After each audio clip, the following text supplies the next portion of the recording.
اعوذ باللہ من الشیطان الرجیم، بسم اللہ الرحمن الرحیم۔ تاجدار کائنات صلی اللہ علیہ وسلم کو اللہ تبارک و تعالیٰ نے بہت خوبیوں سے نوازا تھا، جس طرح بخاری شریف کی 2820 نمبر حدیث مبارکہ میں حضرت انس رضی اللہ تعالیٰ عنہ فرماتے ہیں، کان النبی صلی اللہ علیہ وسلم احسن الناس، کہ سارے لوگوں میں سے خوبصورت ترین جو شخصیت تھے وہ ہمارے آقا و مولا صلی اللہ علیہ وسلم ہیں، اور وہ اشجع الناس،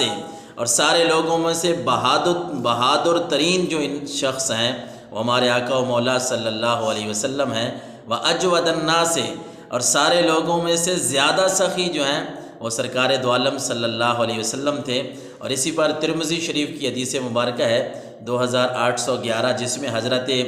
جابر رضی اللہ تعالیٰ عنہ نے سرکار دو عالم صلی اللہ علیہ وسلم کے چہرہ انور کی بات کی ہے۔ حضرت جابر فرماتے ہیں کہ میں ایک رات جو روشن رات تھی، سرکار دو عالم صلی اللہ علیہ وسلم کے چہرے کو بھی دیکھ رہا تھا، فجعلت النظر الی رسول اللہ صلی اللہ علیہ وسلم والی القمر، اور میں چاند کو بھی دیکھ رہا تھا۔ کبھی میری نظر سرکار دو عالم صلی اللہ علیہ وسلم کے چہرے پر ہوتی اور کبھی میں چاند کو دیکھتا،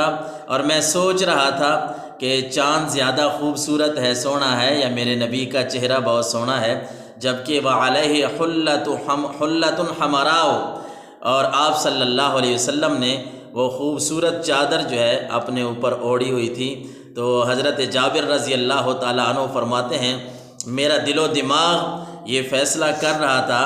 میں یہ سوچ رہا تھا کہ چاند زیادہ خوبصورت ہے یا سرکار دو عالم صلی اللہ علیہ وسلم زیادہ خوبصورت ہیں، فَإِذَا هُوَ عِنْدِي أَحْسَنُ مِنَ الْقَمَرِ، پھر میرے دل نے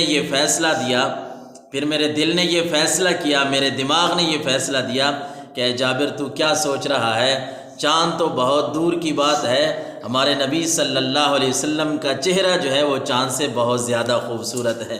اس لیے میرے آقا علیہ الصلاۃ والسلام کی دنیا جو ہے